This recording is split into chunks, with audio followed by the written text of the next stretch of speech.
Truth is stranger than fiction, and this is the proof. This is Ripley's Believe It or Not.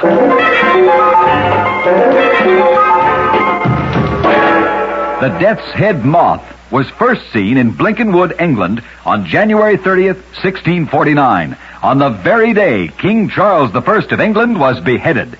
Believe it or not. In a moment, I'll tell you the unusual story of the only people who never get fat. Here's a way to make sure you stay on your diet. Take a lesson from the natives of the Nuba tribe in Africa.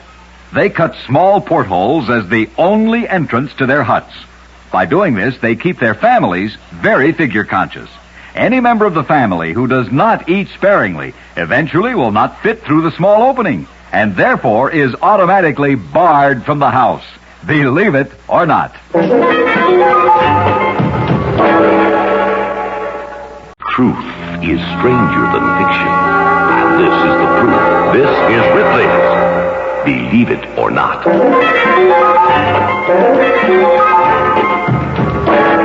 The steeple of the parish church of Eccles, England, was buried under sand by a gale in 1605 and was exposed again by high winds 275 years later. Believe it or not. In a moment, I'll tell you the strange story of George Thompson. One of the most unusual expressions of sorrow was shown by George Thompson of Pomfret, Connecticut, who literally clothed himself in sadness. He did it as a mourning gesture for his fiancée, who died on the eve of their marriage.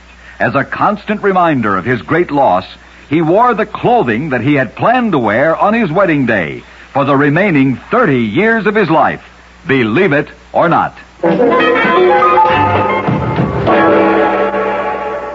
Truth is stranger than fiction, and this is the proof. This is Ripley's Believe It or Not.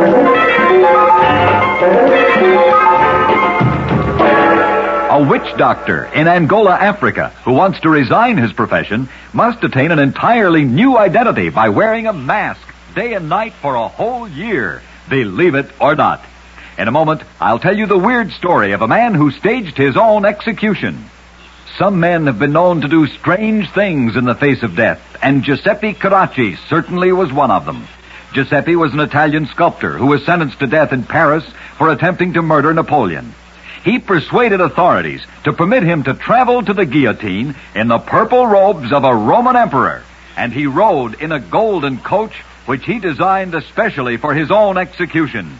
Believe it or not.